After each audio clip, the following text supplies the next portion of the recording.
साथ देख सकते हैं आप अपना जोश।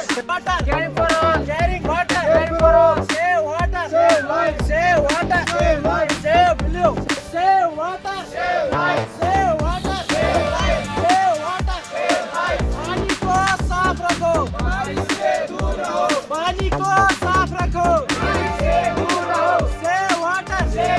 पानी को साफ रखो।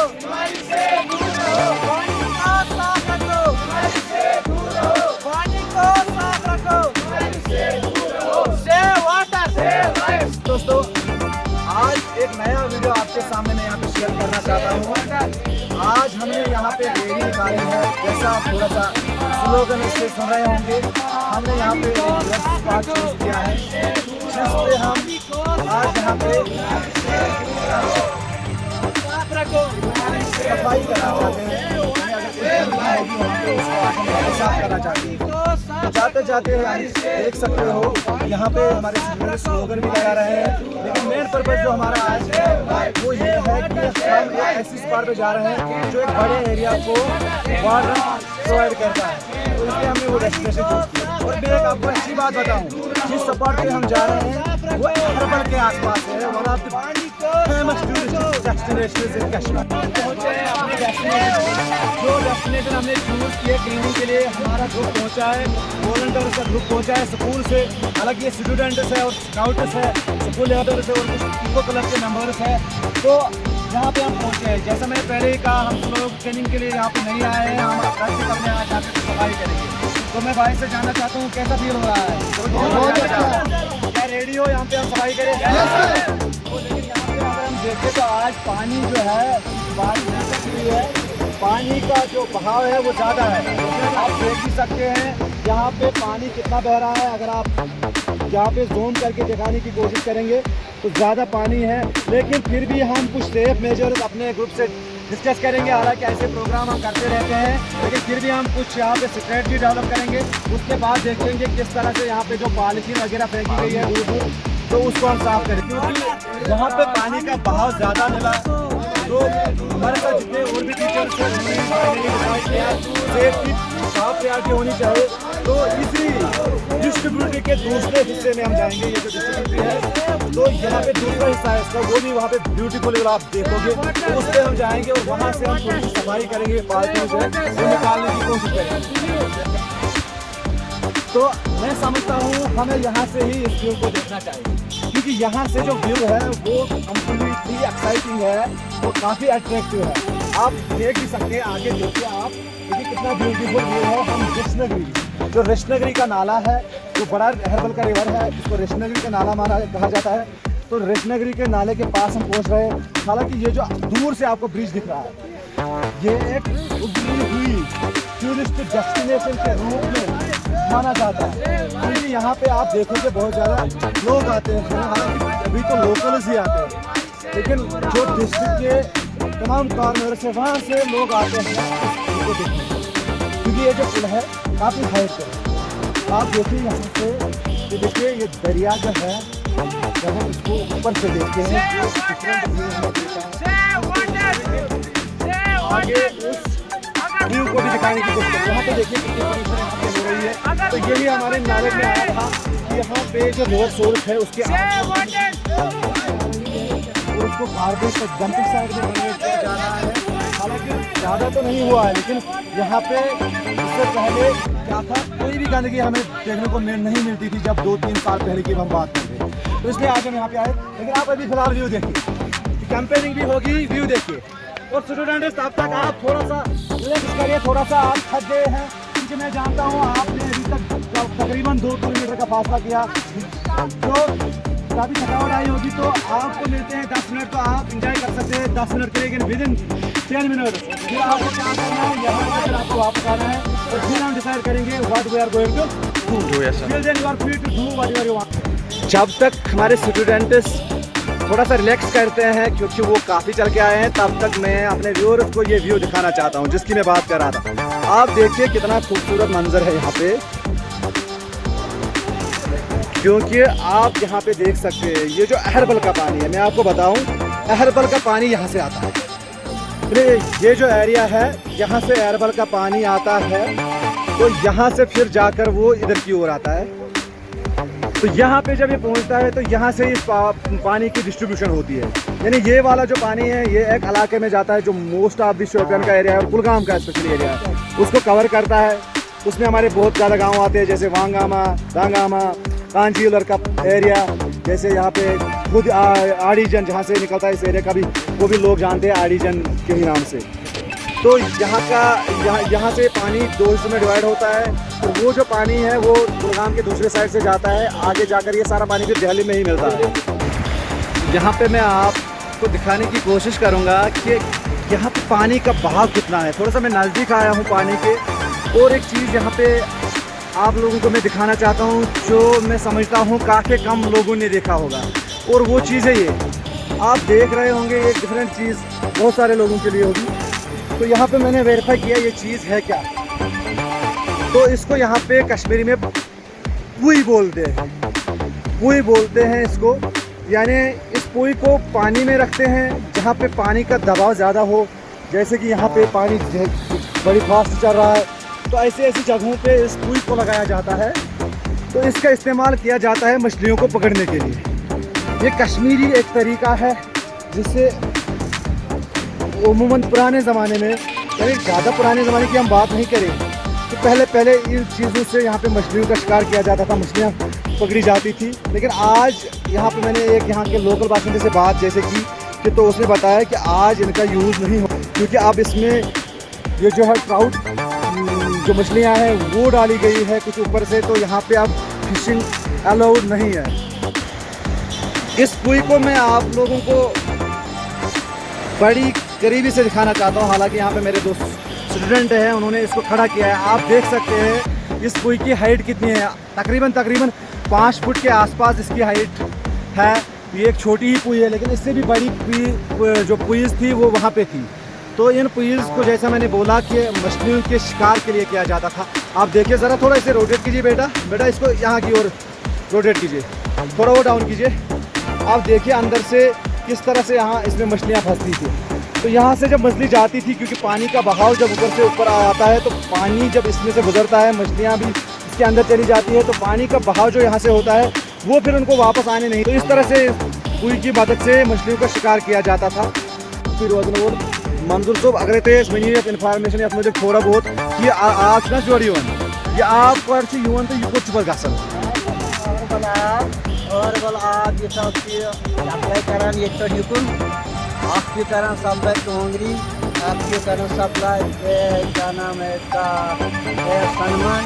सनमन टोंगर ग्रुंटो बुमन वगैरह वगैरह। फिलहाल वन तो सर कत वन तो जनाब वन तो ये आब पे ये पे आब यह समझो तुम सोद पे आब आव पे गन हुकन हो साइड कुन ब्या गन ये साइड यख साइड कुन गन तो हक वेशो। अच्छा हक साइड गई सर वेशो या गई टोंगरी बिल्कुल अब वेशवस कुछ इलाका बिल्कुल वगैरह वगैरह सप्लाई बिल्कुल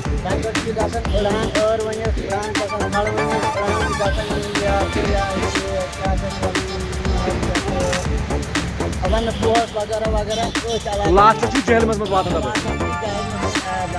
अच्छा यह टोंगर यप गो वेशु अत वेशवस बन भी क्या रलान अत दरिया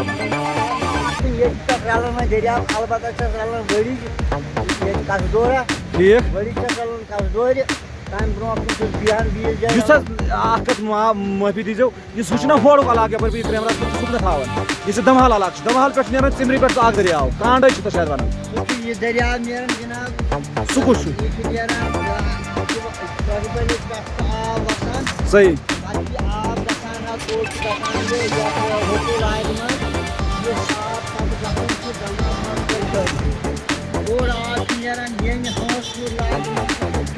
यानी बासान होड़ हम पहाड़ पे आब तम सात तम सह नीर दिल जमीन ये कांड वन कांडे गई पर जाक तक चिमरी पे आसान साफ चिमनी पर बैक शाक अच्छा सुजो हुमो पहाड़ मन हां सुजो तो लाएंगे ओ बेशो से बिल्कुल सुजो रालान जनाबली काटना रालान ये बन अर्जन बन पहन बिल्कुल ये साथ कदल बनावन अर्जन नहामि बन 2 किलोमीटर लगभग 2 किलोमीटर आस पास बिल्कुल बिल्कुल तो कितना से कांडे रालान हक पाते यशवस अच्छा ये मैं वने तायुक आब पत फोर किन गसन सुगसन योतस क्या है पनन सुनिया आई में चल छाम गोन चल वगैरह वगैरह वगैरह टच पर नेरन डाक लाग स्वाके गसन बानी मुला बिल्कुल बिल्कुल बानी मुला वगैरह वगैरह अच्छा ओय सब याक में ये शाग आसान यह शाग है ना ये टोंगर चिंगलाज में ठीक रहन गए चिंगलाज में चिंगलाज में जब कस्तूर वगैरह वगैरह चिंगलाज अच्छा ठीक साइड साइड से हम जीश अन्य गत रहन बंगरी में वो सगाचे मियन चिंगलाज गसन पूरा पोशामा वगैरह वगैरह अपने विषय लियन उस कारण है लास्ट पुलिस के रहन पर जय वर्दी बिल्कुल बसो भी आग का जाना तह नश तक कत बोजन पगह सन स्टूडेंट तक बोजन नई लकट लकट इन पाई मे हालत ज्यादा पाई क्या मे ब्रो पाई अलग थोड़ा नज़ार आज थोड़ा डिफरेंट बी 10 वरी आदल मगर ये वीडियो रोज ब्रो कुन मौजूद और तुम वन तो मे गो तुम कत उम्र पानस लगभग 5 उम्र तो 5 हिसाब से लक्चार तम सात पर आज टाइम क्या बासान तुम ये बद दोम योस दरिया यपर के न्याय फिक्र दरिया भान ठीक यानी उस फर्स्ट साइड पकन ये साइड से पकन जाती हैं बिल्कुल बिल्कुल बस पकन बिल्कुल बिल्कुल वो तो बस ताल का बढ़िया हमें आग साइड पकन न्याय फिक्र में पत लोग यपर पकन मई पत लोग यपर पता यपर पकन मई पत लोग यपर 2014 दुबई पर क्या अच्छा ब्रोट काल आज बंड खाड़ान गेट लागान ये गेट तुहदे उम्र मज लोगमुत यह अम ब्रो यह गेट अम ब्रोट यानी अम ब्रो गुमुत आब हिस्सोमुत कर पाने तो ये इलाकस गसान कह अमुक क्या अंदाजा यह कर पे गुमुत लगभग ये गेट वेट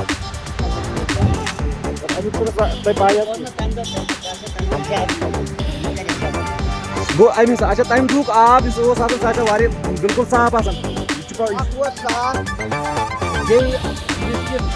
गंदगी लस वगैरह कूड़ कबाड़ दरियाब बस मज त्रावन रोड कूड़न कबाड़न छोड़ सोन सोरे आब यह न रूद चोन लायक न रूद खोन लायक न रूद कारुन लायक बराबर हकीकत वन तो यह दरियाब वस या दरियाबस मन मान फिक्र मन अगर योथन नो बाकी है तो करी असल साथ खबरदार उकुन गो थाय बिल्कुल मगर वंकस ये दरिया ये वादुन हेवान बिल्कुल चाहे सान सानो करतूतो सानो अमलो ये वादन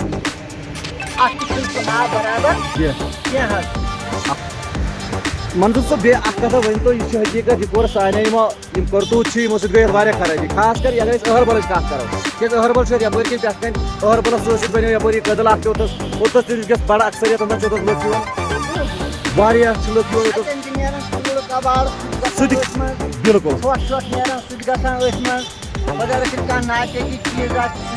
दरियाबस मन सानो अमल सानो करतूतो को दरियाब कथा वन तो मंसूर सब ब्रो गाड़न मुतल यह गाड़ वाड़ आज खुशीम क्या ये पुई वन शायद पुई लगित कि बह हाव पहमस कैमरास मज हाव बह पुई 200 लगित गाड़ रटान वनकस शौकन मूजूब नत इस्तेमाल कर दरियाब मज पुई वुई वगैरह सगर तुम पे आय शिकार कर गाड़ा वाड़ा खेवान कुछ लागन कह मगर अच्छा ट्राउट ट्रोमरी में बिल्कुल ठीक और था वसन सह कोट गसन बिल्कुल बिल्कुल अच्छा तुम क्या आम लुकन वन अरे क्या वीडियोस वुचान तुम क्या मानो लक्टन जवान या स्टूडेंटन लक्टन जवान पानी सफाई थयो दरियाव कनान सफाई थयो पन्न गरन सफाई थयो पन्न पानन सफाई थयो पान यत्न दियो तक थयो सफाई पत दियो अत प्रई थयो थयो आराम से दियो बाकी क्या है अच्छा इस प्रोग्राम कोर्मुत अथ हवाल तो तुम बसान यह कोर पे लेवल ठीक कि यह बासे दरबदरी ठीक सानी घर सफाई करो फलन करो पोच करो साफ आंगन करो साफ बाकी करो साफ पन माहौल थो साफ यह गो ठीक दरबदरी यह गो दरबदरी शुक्रिया मंजूर साहब अगर मेन घर में छोट ने बुतुल लगा सड़क पे बुतुल लगा जी कुछ शाय बुतुल लगा जी कुछ शाय वो जान गए जान अगर बह अनबद हम बच खबरदार गए होटल मन होटल लगे इंशाअल्लाह रहमान छोट पोट बे दरवाज पे टूरिस्ट जमा अगर मन होटल लगे बिल्कुल बिल्कुल मंजूर साहब तुम वो सही कत एजुकेशन मकसद वो एजुकेशन मकसद यह क्या पन अंद पुट थो साफ अक अंद पकस मे रोजन मे बासान अक रोजन अत लायक कहें हेको आब चोन पे आज तक वाटर बोतल मल 20 रपन ये वुचान आबुक यूत बोड़ ब्रोट कन मगर चोन लायक यह आब रूदमुत कहें बिल्कुल यह गो वन इस्तेमाल समाज बिल्कुल नत दरिया विशु आब नान यह यूत साफ आब इंसान पेन खबर पे जंत ट्रेक मगर यह कोर सानो करतू तो मुकुर तो माथे पेन वाटर अन तो खबर तक क्या बलाय रल पता पूरे आंसर बोतल में पता बिल्कुल सही मंजूर साहब तुम सड़ा दिना शुक्रिया तुम दी मिनट 5-6 और यमो सत इंशाल्लाह लकट सान जनरेशन नश वा अमे फायदे वा नश तुज कत बोझ बह कर ज्यादा खुद ज्यादा लुकन गुजारिश कि तुम बोजन असली मंजूर सोबन यम कत वन कि यम कत पज पे असली हेज दिन खतर कि यह दरियाव सिनेरियो इत बदलो अगर 65 वरी मंजूर सोबन उम्र यीचा अहंदन नजर मज बदलो यह बी 65 वरी क्या हाल पज जहनस मज थवन अस पन दरियाव गंद कर शुक्रिया मंजूर साहब और मैं आपको ले जाता हूँ थोड़ा आगे तो आपको दिखाऊंगा किस तरह से यहाँ पे इस रिवर को पोल्यूट किया जाता है। वहाँ पे देखिए सीमेंट के जो कटास है खाली बैग जो होते हैं तो उनको यहाँ पे लाया गया, जैसे मैंने पहले भी कहा, उसमें भर के लाया जाता है इस गंदगी को और फिर यहाँ पे फेंका जाता है। ये देखिए आप, क्या पता अब इसमें है क्या। ये बोरा तो भरा हुआ है तो इस तरह से अभी हम इसको नहीं खोलेंगे क्योंकि एज ए ग्रुप जब आएंगे हम तो फिर हम इसको खोलेंगे। बड़ा इसको अभी नहीं खोलना। तो यहाँ पे पहुँचे हम, यहाँ से ग्रेवल निकाली जाती है, बाजरी जिसे हम कहते हैं, जिसे हम यूज़ करते हैं कंस्ट्रक्शन के लिए। चलिए जो कंस्ट्रक्शन के लिए यूज़ होती है तो इसको मैं यहाँ पे दिखाने की कोशिश करता हूँ किस तरह ये निकाली जाती है। हमारे साथ 2 स्टूडेंट्स भी है, बाद में उनके बाकी लोग उनके साथ भी शेयर करेंगे। देखिए जिन लोगों को ये पता नहीं जो कंस्ट्रक्शन में ग्रेवल इस्तेमाल होती है वो किस तरह से, कितनी मशक्क़त से वो निकालनी पड़ती है। आप देखिए यहाँ पे कुछ बंदे हैं जो इसकी कंस्ट्रक्शन, जो उसको निकालने का काम करते हैं। तो हालांकि कोई मशीन नहीं लगी है, हाथों से निकालने की कोशिश करते हैं, यानी काफ़ी मेहनत इसमें लग जाती है इस चीज़ को निकालने के लिए। तो ज़मीन खोद के ये चीज़ें निकालनी पड़ती है। यहाँ पे आप देखिए इस साइड से निकाला है उन्होंने। तो ये कहाँ पे निकलता है, कैसे निकलता है, ये तो इन्हीं को पता होगा। फिलहाल यहाँ पे कोई आदमी इनका नहीं है जिससे हम जानने की कोशिश करते हैं कि कैसे निकाला जाता है। लेकिन फ़िलहाल मैं आपको बताऊं तो आपको समझना चाहिए ये जो ग्रेवल है किस तरह से निकाली जाती है। हालांकि मैं भी पहली बार आज देख रहा हूँ कि ग्रेवल जो निकाली जा रही है कैसे निकाली जा रही है। मुझे तो लगता था ये ऐसे ही भंडार में होगी, दरियाओं में, लेकिन आज मुझे पता चला इसके लिए मशक्क़त करनी पड़ती है, फिर जाकर ये ज़मीन के अंदर से निकलती है, दरियाओं में से।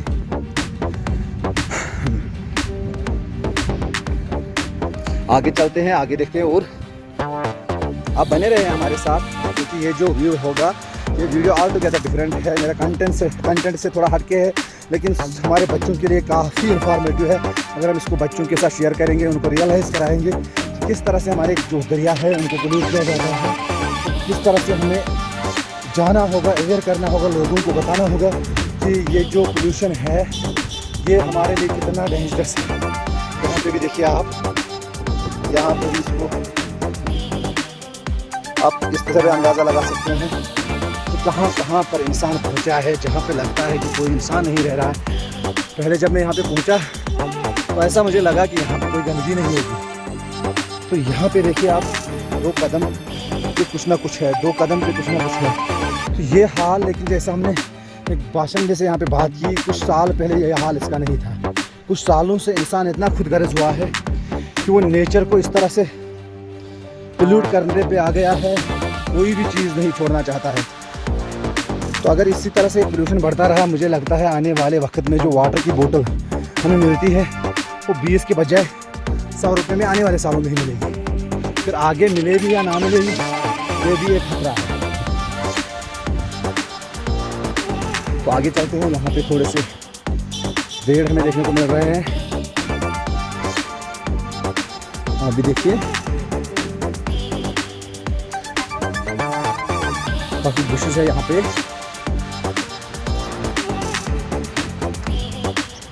ये देखिए कितने प्यारे यहाँ पे 2 भेड़ के बच्चे हैं, बाकी थोड़े काफी सुंदर, और आई थिंक ट्विन्स है। चलते हैं आगे। तो यहाँ पे हमें शायद मिल रहा है एक ट्रैक्टर जिसमें ये बाजरी अब लोड की जा रही है, और किस तरह से लोड करते हैं तो ये भी हम देखेंगे। फिर किस तरह हमारे पास ये पहुँचती है ये भी हम समझेंगे। देखिए, तो हमने देखा इससे पहले कि बाजरी को निकाला किस तरह जाता है, हालांकि यहाँ पे भी हम उसके ग्लैम्प्सेस देख सकते हैं। तो मैं पहुँच रहा हूँ उनके पास, देखेंगे, उनसे बात करेंगे थोड़ी सी, अगर उन्होंने माना। ये देखिए कितनी मशक्क़त से काम कर रहे हैं और कितनी मेहनत करके इस बाजरी को निकाला जा रहा है। फिर जाकर इस बाजरी को ट्रैक्टर में भर दिया जाता है। फिर ट्रैक्टर में भरने के बाद ये ट्रैक्टर पहुंचाया जाता है आप तक, यानी कंस्ट्रक्शन इसको करनी होती है। ये काफ़ी आसान काम, जो हमें लगता है कि हमें कंस्ट्रक्शन के पीछे क्या हो रहा है, इस प्रोसेस को समझने के लिए आपको देखना होगा कैसे हम तक इस कंस्ट्रक्शन का एक मटीरियल ग्रेवल लाया जा सकता है। इतना आसान नहीं होता है, कितने हार्ड एफर्ट इसमें लगते हैं आप देख सकते हैं। यहाँ पे मैं दिखाने की कोशिश करता हूँ, बड़ी मेहनत से, कोई मशीन का इस्तेमाल नहीं होता है, बड़ी मेहनत से यहाँ पे ये हमारी भाई इसको लोड कर रहे हैं। तो जो मेहनत कहते हैं, असल में मेहनत इसको कहते हैं, अपना खून पसीना बहाकर अपनी रोज़ी कमाते हैं। आप देखिए, जो हमें लगता था बहुत आसान होगा कि ये बाजरी, तो मैंने इससे पहले सोचा था, जब मैं बात करता था इसको ख़रीदने की तो काफ़ी मैं सोचता था, काफ़ी इस पर बहस करता था कि ये सस्ती होनी चाहिए। लेकिन आज मुझे अंदाज़ा हुआ क्यों इस तरह से रेट बढ़ रही है चीज़ों की और कितनी मेहनत इसमें लग रही है। हालांकि आप देखिए ये बाजरी जो है उस लेवल की भी नहीं है, उतनी नहीं है उतनी जो हाई ग्रेड की वो होगी, लेकिन फिर भी आप देखिए कितनी मेहनत से इसको निकाल रहे हैं। तो हम बात करना चाहते हैं कि जो ये बाजरी के काम के साथ निभाते हैं, उनसे जानेंगे ये बाजरी किस तरह से निकाली जाती है, कितनी मेहनत इसमें लगती है, थोड़ा सा उससे जानने की कोशिश करेंगे। जनाब, आपका नाम क्या है, ये जानना चाहते हैं? इसको बहुत मेहनत लगता है क्योंकि ये पत्थर से निकालना पड़ता है। तो उतना नुकसान नहीं होता है जितना कि देसी पीछे होता है। जो लोग निकालते हैं हाथों से उसमें कोई नुकसान नहीं होता, अलबत्ता मेहनत लगता है उसको। तो रोहन साहब एक चीज़ जानना चाहता हूँ। ये तो मैंने यहाँ पे बाजरी निकालते हुए इन भाइयों को देखा, मुझे लग रहा है काफ़ी मेहनत लग रही है। तो इतना मेहनत करने के बाद आज का महंगाई का जो दाम है, क्या ये कर पाते हैं इससे गुजारा? थोड़ा सा खर्चा निकलता है घर का, बाल बच्चे पत्ते उतना नहीं होता है कि जितना सब लोग सोचते हैं कि उन्होंने कमाया उन्होंने खाया, ऐसा नहीं। अलबत्ता हमारा थोड़ा बहुत घर का गुजारा, खर्चा बच्चे का। आप ट्रैक्टर का काम खुद करते हैं कि ये बाजरी? नहीं, मैं खुद अच्छा, निकालते हो। अच्छा, ये मुझे बताएं जो मैं जानना चाहता हूँ, जैसे बाजरी यहाँ पे निकाल रहे हैं और वहाँ पे निकाला है, कहीं और पे निकाला है, आप लोगों को कैसे पता चलता है कहाँ पे बाजरी होगी? नहीं, एक्चुअली तो इसको हम पहले मतलब जो हमारा ये सामान होता है उससे चेक करता है, किस जगह पे निकलेंगे उसी जगह हम खोलते हैं। तो फिर कोई मशीन नहीं है, कोई डिवाइस है आपके पास नहीं है जिससे आपको पता चले यहाँ पे बाजरी का भंडार है? वैसे नहीं है, हम अपने सामान से जो कि हमारे पास ये राड होता है उसी से दिखता है, आराम से निकालता है। तो फिर हमको जब पता चलता है अंदर से उसमें बाजरी है तो फिर हम ये बाजरी निकालते हैं। तो अगर ऐसी कोई मशीन आए, ऐसा कोई चीज़ आए जिससे आपको ऊपर से ही पता चले कि बाजरी यहाँ पे है, भंडार में है, तो आप क्या लगता है इससे आप लोगों को फायदा मिलेगा? वो तो टेक्नोलॉजी नहीं है तो हम अगर आएगा, मैंने कहा सपोज अगर आया तो फायदा होगा आप लोगों को। हमको तो सर ये फायदा उससे तो पहले ही पता चलेगा कि वहाँ वाईफाई होगा, वहाँ ही हम खोजेंगे तो वाईफाई निकलेंगे। वो बात तो सही है।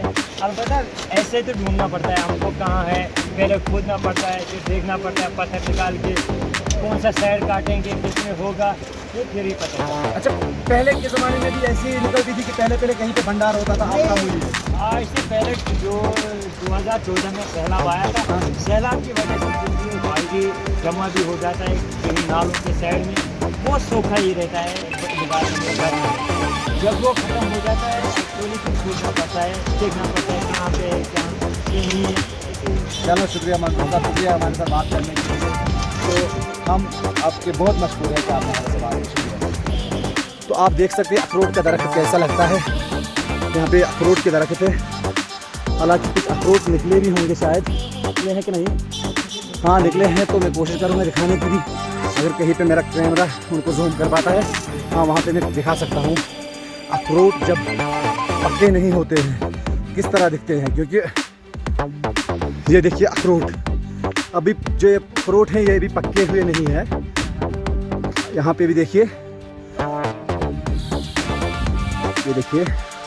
फिर उसके बाद एक बात इस अखरोट के बारे में ख़ास मैं आपको बताऊं, अखरोट को जब तोड़ा जाता है, जब उनको पेड़ से उतारना होता है तो इनको हाथ में नहीं उतारते। पता है क्यों? क्योंकि इसका पेड़ है। तो हमारे जो ये स्टूडेंट्स है ये इस चीज़ को बखूबी जानते हैं, लेकिन जिन लोगों के पास अखरोट के दरख्त नहीं है उनको हम बताएं, देखिए कुछ अखरोट के दरख्त बराबर चिनार के मानल होते हैं, उतने बड़े। तो इसलिए इन अखरोटों को उतारने के लिए उनको किसी छड़ी का सहारा लिया जाता है, लंबा सा एक डंडा हाथ में लिया जाता है, फिर कोई बंदा उस पर चढ़ता है तो उसको फिर तोड़ के नीचे लाता है। हालांकि हमारे जो नए स्टूडेंट्स हैं इंस्पायर मानक का के अवार्ड चल रहे हैं, बहुत सारे लोगों ने इस पर आइडिया दिया है कि हम इसको कैसे उतार सकते हैं। कुछ नई मशीन का उन्होंने कंसेप्ट दिया है, लेकिन अभी देखते हैं क्या कोई बनाता है वो नई मशीन जिससे फिर आसानी होगी। फिलहाल आगे चलते हैं। यहाँ पे हम आए हैं क्लीनिंग के लिए, क्योंकि हमें कहा गया था अगर आप क्लीनिंग साइट चूज़ करते हो तो वहाँ पे जाइए आप, वहाँ पे बहुत ज़्यादा गंदगी है। तो यहाँ पे आप देख सकते हैं, मैं थोड़ा जूम करने की कोशिश करता हूँ। लोगों ने यहाँ पे इसको ये जो गार्बेज डंपिंग साइट में कन्वर्ट किया है, सारी गंदगी यहाँ पे फेंकते हैं। और अभी तो फिलहाल ये रिवर में नहीं जा रही है क्योंकि ये अभी दूर है रिवर से, लेकिन जैसे ही बारिश पड़ती है, बारिश कभी तेज़ होती है तो बारिश के पानी की वजह से ये फिर नीचे आता है, दरिया के साथ मिल जाता है। तो इस तरह से इसकी क्वांटिटी अभी इतनी ज़्यादा है, मुझे नहीं लगता है कि हमारे बच्चे इस चीज़ को हाथों से कर पाएंगे, लेकिन कोशिश करेंगे, एक मैसेज लेकर जाएंगे कि हम इसको साफ़ करेंगे। यहाँ पे लेकिन ख़तरा है, उससे हमें निपटना होगा। आप देखिए यहाँ पे कुत्तों का झुंड बैठा है, कितने कुत्ते हैं यहाँ पे। दैट मीन्स यहाँ पे जो कोई मुर्दा जानवर वगैरह है उनको भी यहाँ पे फेंका जाता है।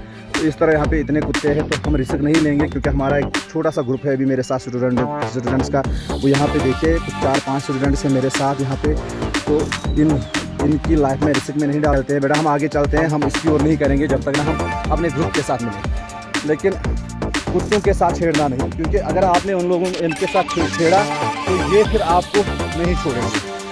तो बेटर है कि सीधे चले जाओ, कुछ मत कहो उनको, क्योंकि उन्होंने अपना अभी शायद भोजन लिया है, अभी वो आराम फरमा रहे हैं, उनको आराम। तो यहाँ पे हमारे स्टूडेंट्स का सारा ग्रुप एक जगह पे है, यानी कि अभी नगरी के ब्रिज पे हम हैं यहाँ पे।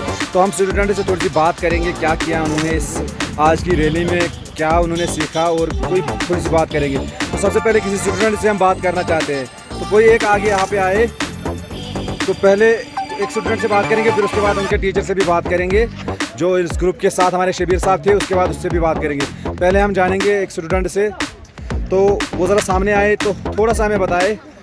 बेटा जाजिब, हाँ जाजिब, आपका ग्रुप था, आप शबीर साहब के साथ थे, तो जब आप यहाँ पे आए, जब दरिया से आप गुजरे तो क्या देखा आप लोगों ने? एक रिवर स्पॉट पर आए तो यहाँ पर बहुत गंदगी थी, हमने बहुत सारे पॉलीथीन्स को जमा किया और उनको फिर जला दिया। यहाँ पर बहुत सारी गंदगी थी, हमने उनको जमा किया। हम अपने गाँव को पानी साफ बनाना चाहते हैं और हमने बहुत सारी कोशिश की ये बचाने के लिए अपने रिवर्स को।